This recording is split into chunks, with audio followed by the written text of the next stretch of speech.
नमस्कार दर्शकों, स्वागत है आपका अपने न्यूज चैनल ऐसे न्यूज चैनल में और मैं आप सभी के साथ साक्षी गुप्ता। दर्शकों, आज हमारी टीम एक बार फिर से पहुंच चुकी है सतलोक आश्रम धनुषा नेपाल में, जहां पर हमें यह जानकारी मिली है कि संत रामपाल जी महाराज जी के सानिध्य में कबीर प्रकट दिवस के अवसर पर 3 दिन का समागम का आयोजन किया गया है और आज समागम का अंतिम दिन है। तो चलेंगे अंदर और दिखाएंगे आज के दिन क्या कुछ तैयारियां है, क्या कुछ चल रहा है, इसके बारे में पूरी डिटेल हम आपको दिखाएंगे। उसके पहले हम आपको बताना चाहेंगे कि हम सभी जानते हैं कि संत रामपाल जी महाराज जी के सानिध्य में हर 2-3 महीने में कोई ना कोई समागम का आयोजन होते रहता है और जब भी किसी समागम का आयोजन किया जाता है तो पूरे विश्व को इन्वाइट किया जाता है। जी हाँ दर्शकों, ऐसे में ये सवाल उठता है कि आखिर क्यों कर रहे हैं संत रामपाल जी महाराज जी ऐसा, उनका उद्देश्य क्या है, इस भंडारे के माध्यम से पूरे विश्व को क्या संदेश देना चाहते हैं, इसके बारे में पूरी जानकारी लेंगे संत रामपाल जी महाराज जी के शिष्यों से। तो चलते हैं अंदर और दिखाते हैं इस समागम से जुड़ी पूरी डिटेल और संत रामपाल जी महाराज जी के शिष्यों से बातचीत भी करेंगे।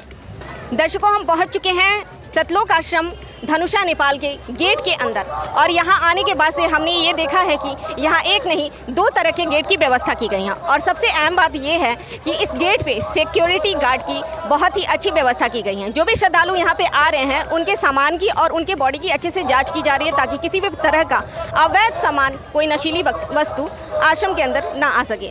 तो आप देख सकते हैं यहाँ पे महिलाओं का ये गेट दिख रहा है जहाँ पे सिक्योरिटी की चेक पोस्ट बनी हुई है और इधर आप देख सकते हैं पुरुषों के लिए भी यहाँ पे गेट है, यहाँ भी सिक्योरिटी की व्यवस्था की गई है। जो श्रद्धालु आ रहे हैं आप देख सकते हैं कि उन्हें कितने अच्छे से जांच की जा रही है, जो कि अपने आप में बहुत अच्छी व्यवस्था है। ये दर्शकों, हम पहुंच चुके हैं सतलोक आश्रम में जहां जूता घर बना हुआ है। आप देख सकते हैं ये जूता घर, यहाँ पे लिखा हुआ है जूता चप्पल रखने की व्यवस्था की गई। जो श्रद्धालु यहाँ पे आते हैं उनके जूता चप्पल को बहुत ही सिस्टमेटिक तरीके से यहाँ पे रखा जाता है। आप देख सकते हैं यहाँ पे काफ़ी सारे झोले टंगे हुए हैं, ऐसा लग रहा है मानो कोई शोरूम है, उस तरह से यहाँ पे सब कुछ कितने सिस्टमेटिक तरीके से नंबर वाइज सारे झोले लगे हुए हैं यहाँ पे। और जो भी श्रद्धालु आते हैं उन्हें सेम नंबर जो झोले पे होता है वही नंबर का टोकन उन्हें दिया जाता है ताकि जूता चप्पल उठाने में उन्हें आसानी पड़े। यहाँ पे श्रद्धालु हैं जो जूता चप्पल में अपनी सेवा दे रहे हैं, उनसे कुछ बातचीत करेंगे और जानेंगे यहाँ पे किस तरीके से यहाँ पे अपनी सेवाएं देते हैं और किस तरीके से यहाँ पे जूता चप्पल रखने की व्यवस्था और किस प्रकार से श्रद्धालु उसे वापस लेते हैं। तो दर्शकों, हमारे साथ जुड़ चुके हैं जूता घर के एक सेवादार, उनसे कुछ बातचीत करते हैं और जानते हैं जूता चप्पल के घर के बारे में कुछ जानकारी। नमस्कार सर। सर, आपका क्या नाम है और आप कहाँ से हैं? मेरा गणेश दास, हम परसा जिला नेपाल से। सर, आपके इस जूता चप्पल के घर में एक साथ मतलब कितनी बार में जूता चप्पल आप संग्रहित करके रख सकते हैं? एक साथ में 3700 तक, 3700 तक। और आप अगर श्रद्धालुओं की संख्या बढ़ती है तो उसके बाद से किस तरह से उसे मैनेज किया जाता है, किस तरह से उनके जूता चप्पल को रखा जाता है? उससे भी अगर ज़्यादा श्रद्धालु का आगमन बढ़ता है तो हम लोग पॉलीथीन का व्यवस्था रखे हैं, प्लास्टिक देते हैं और उसमें रख करके और अपना बैग में रखते हैं लोग। जी सर, ये जो स्टॉक में झोले रखे हुए हैं उसके बारे में मतलब वो श्रद्धालुओं के बढ़ने के बाद से उसे यूज किया जाता है? हाँ, ये श्रद्धालु बढ़ेंगे तो ये यूज़ किया जाता है और वो भी ख़त्म हो जाता है। उससे भी ज़्यादा श्रद्धालु आते हैं लोग तो पॉलीथीन हम लोग यूज़ करते हैं, लोग देते हैं पॉलीथीन, उसमें रख करके और अपने पास रख लीजिए का हम लोग बोलते हैं। जी धन्यवाद। सच्चा है। तो दर्शकों, आपने देखा कितने अच्छे तरीके से यहाँ पे जूता चप्पल को मैनेज करने के लिए स्टॉक में भी झोले रखे हुए हैं। आपको हमने दिखाया स्टॉक में वहाँ बहुत सारे झोले पड़े हुए हैं जो श्रद्धालुओं के बढ़ने के बाद से उन्हें यूज किया जाता है। दर्शकों, अभी तक हमने दिखाया सतलोक आश्रम की यहाँ तक की व्यवस्थाओं को और ये जो समागम रखा गया है कबीर प्रकट दिवस के अवसर पर रखा गया है। तो क्या है कबीर प्रकट दिवस? जैसा कि नाम से अंदाजा लगाया जा रहा है कि किसी ने जन्म ना लेके प्रकट लिया है धरती पर, तो क्या कबीर साहब ने किया जन्म नहीं लिया? क्या कबीर साहब प्रकट होकर सिर्फ धरती पे आए थे? क्या अभी तक हमने जितने भी संत महंत मंडलेश्वर कथावाचक जितने सबको सुना है, यहाँ तक कि यहाँ के जितने भी भगवान हैं रामकृष्ण, सबकी जयंती या जन्मोत्सव मनाया जाता है। ऐसे में कबीर साहब जी का प्रकट दिवस मनाया जा रहा है। क्या है कबीर प्रकट दिवस? क्या कबीर साहब रामकृष्ण से भी बड़ी शक्ति थे? इसके बारे में हम बातचीत करेंगे संत रामपाल जी महाराज जी के एक शिष्य से जो हमारे साथ जुड़ चुके हैं। चलिए उनसे बातचीत करते हैं कि आखिर प्रकट दिवस क्या है। नमस्कार सर। जी सर। सर, यहाँ पे जो समागम रखा गया है कबीर प्रकट दिवस के अवसर पर, तो हम जानना चाहेंगे कि प्रकट दिवस क्या है। जितने भी यहाँ भगवान हैं, राम कृष्ण, सबकी जयंती, जन्मोत्सव या जन्माष्टमी मनाई जाती है, लेकिन ऐसे में कबीर साहब जी का प्रकट दिवस मनाया जा रहा है। तो क्या कबीर साहब जन्म ना लेके प्रकट लिए हैं, इस धरती पे प्रकट होकर आए हैं? और हम अपने दर्शकों को बताना, मतलब आपके थ्रू बताना चाहेंगे कि क्या कबीर साहब राम और कृष्ण से भी ऊपर की शक्ति हैं, जो उन्होंने माँ के गर्भ से जन्म नहीं लिया और उन्होंने प्रकट होकर धरती पर आए थे? जी जी, आज से 627 वर्ष पहले कबीर साहब अपना स्वयं शरीर ले करके काशी के लहर तारा तालाब के कमल के पुष्प पे स्वयं आए थे। इसका दृष्टता अष्टानंद जो ऋषि थे उन्होंने देखा था। वो अपना शरीर लेके आए और फिर अपना शरीर इस धरा से लेके गए हैं। इसका प्रमाण मगहर में है। जो भी हमारे राम कृष्ण आए वो माता के गर्भ से जन्म हुए, अपना शरीर यहीं पे छोड़ के गए। लेकिन ये पूर्ण परमात्मा, सर्व सृष्टि के रचनहार वो परमात्मा है जिन्होंने अपना शरीर लेके आए और लेके गए। इसीलिए ये जो दिवस है इसको प्रकट दिवस के नाम से हम मनाते हैं। तो अभी तक मैंने दिखाई आपको सतलोक आश्रम की जितनी जुदा घर तक की जितनी भी व्यवस्थाएं थी, और सतलोक आश्रम के बाहर की व्यवस्था, अंदर की व्यवस्था सारी मैंने आपको दिखाई। और आगे की जो व्यवस्था है सतलोक आश्रम से जुड़ी हुई, वो हमारी सहयोगी रिपोर्टर आपको दिखाएंगी। नमस्कार दर्शकों, मैं हूँ सोनिया राज। अभी हमारी सहयोगी रिपोर्टर ने आपको सतलोक आश्रम की व्यवस्था दिखाई। अब मैं आपको दिखाने जा रही हूँ भंडारे की व्यवस्था। दर्शकों, आज यहाँ कबीर प्रकट दिवस के 3 दिवसीय विशाल भंडारा मनाया जा रहा है, जिसके आखिरी अंतिम दिन है। और यहाँ पर भंडारे के आखिरी दिन में आप हमारे पीछे देख सकते हैं कि बहुत ही बड़ा पोस्टर यहाँ पे लगा हुआ है। और जगत गुरु तत्वदर्शी संत रामपाल जी महाराज जी के पावन सानिध्य में कबीर साहिब प्रकट दिवस के उपलक्ष्य में विशाल भंडारा। दर्शकों, अभी हम चलेंगे अंदर की ओर और यहाँ जो श्रद्धालु आकर यहाँ पे भंडारा ले रहे हैं उनसे बात करेंगे कि यहाँ के भंडारा की व्यवस्था किस तरह की है, कैसी है। दर्शकों, अब हम आ चुके हैं भक्तों के भंडार घर के अंदर और यहाँ पे जो श्रद्धालु प्रसाद ग्रहण कर रहे हैं उनसे बात करके उनके अनुभव को जानने की प्रयास करेंगे। नमस्कार सर। सत साहेब मैम। सर, क्या नाम है आपका? मेरा नाम नीमदास है मैडम। सर, कहाँ से आए आप? मैं काठमांडू से आया हूँ। सर, काठमांडू से इतने दूर से आप यहाँ भंडारा लेने आए हैं? जी, भंडारा प्रसाद के लिए आया मैम। इससे हमको आध्यात्मिक लाभ भी मिलता है, इसलिए। सर, यहाँ के भंडारा कैसा है? बिल्कुल मैम, मैं 3 दिन हो गया आया हुआ। बहुत प्यारा है मैम। यहाँ के बर्फ़ी तो बहुत ही स्वादिष्ट है, जलेबी, ढेर सारी सब्जियाँ हैं, बहुत कुछ मिलता है खाने को। सर, क्या आप हमें ये बताएं, जो 3 दिन की भंडारा है तो तीनों दिन अलग अलग प्रकार की सब्जियाँ मिल रही है या सेम मिलते हैं? जी, ये तो दिन में तो बात ही छोड़िए, आपको हर एक टाइम पे फ़र्क सब्ज़ी मिल जाएगा। जैसे शाम को दूसरा, दिन में दूसरा होगा, रात को दूसरा होगा, सुबह दूसरा होगा, ऐसा होता है। दर्शकों, जैसे कि अभी इनसे बात हुए और इन्होंने बताया कि यहाँ 3 दिन के जो विशाल भंडारे चल रहे हैं उसमें तीनों समय अलग अलग प्रकार की सब्जियाँ बन रही है और ये भंडारा 24 घंटे का है। एनी टाइम यहाँ पे भंडारा चलते रहता है। दर्शकों, भंडार घर के अंदर बहुत छोटे छोटे बच्चे भी भंडारे ले रहे हैं, तो चलिए इनसे भी बात करते हैं। क्या नाम है बेटा आपका? प्रशांत दास। कहाँ से आए हो? काठमांडू, नेपाल से। किसका भंडारा चल रहा है ये? हमारा गुरुजी का। गुरुजी का क्या नाम है? संत रामपाल जी महाराज। आपके गुरुजी भंडारा में क्या क्या दे रहे हैं आपको? चावल राम, सब्जी राम, दाल राम, लस्सी राम, बर्फी, जलेबी, लड्डू आदि सब दे रहे हैं। भंडारा करके कैसा लग रहा है? अच्छा लग रहा है। दर्शकों, आपने देखा यहाँ छोटे छोटे बच्चे भी हैं जो भंडारा ले रहे हैं और वो यही कह रहे हैं कि भंडारा करके उन्हें बहुत अच्छा लग रहा है। दर्शकों, हमारे साथ यहाँ जुड़ चुके हैं और भी श्रद्धालु, तो चलिए उनसे भी बात करके उन्हें उनका अनुभव लेते हैं। नमस्कार मैम। सत साहेब। मैम, कहाँ से आए हो? बिहार, नालंदा जिला बिहार से। मैम, ये किनके भंडारे में आए हो आप? संत रामपाल जी महाराज के। मैम, आप और भी जगह जाते होंगे भंडारा में, वहाँ के भंडारा और यहाँ के भंडारे में क्या अंतर है?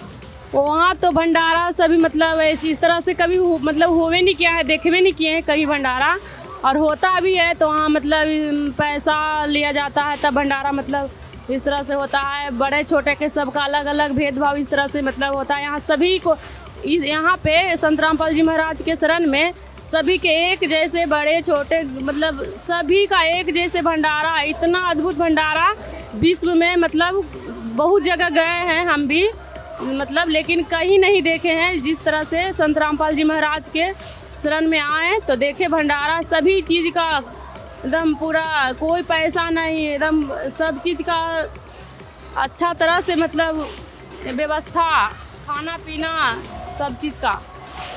मैम, संत रामपाल जी महाराज जी के जो श्रद्धालु हैं उनका स्वभाव आपके साथ कैसा रहा, किस तरह का लगा यहाँ आकर आपको? संत रामपाल जी महाराज का जो शिष्य हैं, जो यहाँ एक इतना अच्छा व्यवहार सभी मतलब करते हैं जिससे लगता है कि कहीं स्वर्ग में आ गए हैं। इस तरह से सब हाथ जोड़ जोड़ के सेवा करते हैं और प्यार से सभी को मतलब भंडारा कराते हैं, बैठाते हैं, सब चीज़ को बताते हैं। यहाँ बहुत अच्छा मतलब उनका यहाँ पे व्यवहार है। दर्शकों, आपने देखा अभी मैं इनसे भी बात की, इन्होंने ये बताया कि यहाँ पे जो संत रामपाल जी महाराज जी के जो शिष्य हैं उनका व्यवहार भी बहुत अच्छा है, जो श्रद्धालु यहाँ भंडारा करने आ रहे हैं उनके साथ। दर्शकों, हमारे साथ जुड़ चुके हैं एक और श्रद्धालु, चलिए उनसे भी उनका अनुभव जानते हैं। नमस्कार, क्या नाम है आपका? पूजा कुमारी। कहाँ से आई हो मैम आप? बिहार शरीफ से। मैम, यहाँ का भंडारा करके कैसा लगा आपको? बढ़िया लगा, ऐसा कहीं नहीं देखे थे, बड़े अच्छा, बहुत अच्छा लगा। मैम, यहाँ के जो श्रद्धालु हैं उनका व्यवहार कैसा लगा? जो संत रामपाल जी महाराज जी के शिष्य हैं जो यहाँ सेवा पे लगे हुए हैं, उनका व्यवहार आपको कैसा लगा? बहुत अच्छा लगा।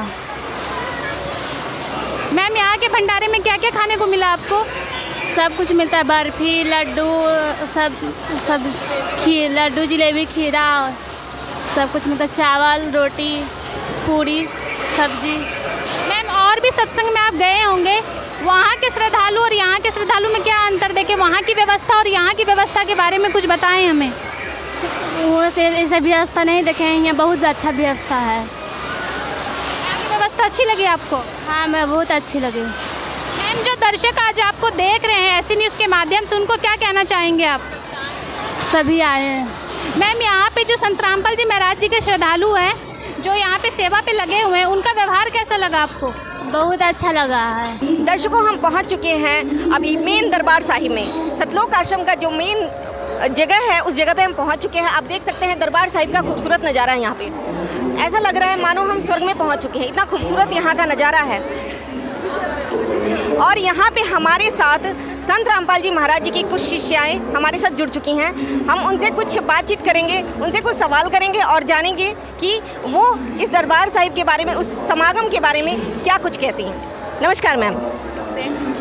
मैम, क्या नाम है आपका और कहाँ से आई हैं? मेरा नाम नेहा दासी है और मैं नेपाल से हूँ। मैम, ये जो समागम चल रहा है कबीर प्रकट दिवस, ये समागम तो एक दिन का होता है, कोई भी ओकेजन एक दिन का होता है, लेकिन संत रामपाल जी महाराज जी के सानिध्य में जो भी समागम होता है उसका आयोजन 3 दिन तक किया जाता है। ऐसा क्यों किया जाता है? आखिर संत रामपाल जी महाराज 3 दिन तक समागम का आयोजन क्यों करते हैं? ऐसा इसलिए होता है क्योंकि जब 627 साल वर्ष पूर्व जब कबीर साहब इस धरा पे आए थे तो उन्होंने 3 दिन का भंडारा, निःशुल्क भंडारा रखवाया था। उसी परंपरा को यहाँ तक लाने के लिए संत रामपाल जी महाराज अक्सर 3 दिन का भंडारा करते। सिर्फ 3 दिन का ही नहीं बल्कि वो महीनों तक भी निःशुल्क भंडारा करते। जैसे कि अभी अयोध्या में उन्होंने 1 महीने का निःशुल्क भंडारा रखा और सिर्फ एक ही जगह नहीं बल्कि डिफरेंट कंट्रीज़ में, डिफरेंट जैसे नेपाल हो गया, भारत हो गया, डिफरेंट कंट्रीज़ में भी वो 3 दिन का भंडारा सिर्फ एक ही जगह नहीं बल्कि बहुत जगह भंडारा रखवाते हैं, जिसमें सिर्फ सीमित लोगों को नहीं बल्कि अनंत लोगों को इनवाइट किया जाता है, पूरे विश्व को आमंत्रित किया जाता है, जिसमें लाखों लोग आते हैं, भंडारा ग्रहण करते हैं और परमात्मा की अमर वाणी सुन के यहाँ से जाते हैं। मैम, हमने सुना है ये विश्व का सबसे बड़ा भंडारा है, इसके बारे में क्या कहना चाहेंगे आप? ऑफ कोर्स ये विश्व का सबसे बड़ा भंडारा है क्योंकि कोई भी ऐसा भंडारा नहीं होगा जिसमें पूरे विश्व को आमंत्रित किया जाए। पर यहाँ पे सिर्फ एक आश्रम नहीं, संत रामपाल जी महाराज के 11 आश्रम हैं और सभी आश्रमों में पूरे विश्व को आमंत्रित किया जाता है भंडारा निःशुल्क, वो भी निःशुल्क खाने के लिए पूरे विश्व को आमंत्रित किया जाता है। इसीलिए हम इसको विशाल भंडारा करते हैं और पूरा विश्व इसमें सम्मेलन होता है। Okay, thank you ma'am. Thank you. तो दर्शकों, आपने देखा है इन संत रामपाल जी महाराज जी के शिष्यों का कहना है कि ये जो भंडारा है 3 दिन तक इसलिए ऑर्गेनाइज किया जाता है कि ये विश्व का सबसे बड़ा भंडारा है और अगर भंडारे का आयोजन एक दिन किया जाएगा तो विश्व के सभी लोग एक दिन में नहीं पहुंच पाएंगे, तो इसे 3 दिन तक रखा जाता है ताकि सभी लोग इस भंडारे में पहुंच सकें। दर्शकों, हम पहुंच चुके हैं प्रदर्शनी स्थल के पास। सतलोक आश्रम में एक ये जो समागम है कबीर प्रकट दिवस, इसके उपलक्ष्य में एक प्रदर्शनी लगाई गई है। वो प्रदर्शनी स्थल के पास हम पहुंचे हुए हैं। आप देख सकते हैं यहाँ पे प्रदर्शनी स्थल का एक बहुत बड़ा सा बोर्ड लगा हुआ है। तो चलते हैं अंदर और देखते हैं किस तरह की है ये प्रदर्शनी। दर्शकों, जो प्रदर्शनी स्थल लगाया गया है उसके अंदर हमारे साथ जुड़ चुके हैं संत रामपाल जी महाराज जी के और एक शिष्य, जो हमें यहाँ के सभी सदग्रंथ के बारे में जानकारी देंगे। नमस्कार सर। सत साहिब। सर, क्या नाम है आपका? मेरा नाम रूप नारायण दास है। सर, कहाँ से आए हैं आप? मैं नेपाल के सरलाही जिला से हूँ। सर, यहाँ किस किस प्रकार के सदग्रंथ लगाए गए? यहाँ पर 627वां कबीर साहब का प्रकट दिवस है। इसी उपलक्ष्य में यहाँ पर एक प्रदर्शनी लगाई गई है, जिसमें अध्यात्म के बारे में जनता को सुसूचित किया जाता है। सब धर्म ग्रंथ का किताब है इस जगह। 4 वेद है, देवी भागवत पुराण है, गीता है, रामायण है। सब जगह से लोगों को प्रमाणित करके बताया जाता है कि कबीर साहब ही भगवान हैं। चारों वेद गवाही दे रहा है, कबीर साहब भगवान हैं। सर, हमारे ऐसे न्यूज़ के साथ जुड़ने के लिए आपका धन्यवाद। सत साहिब।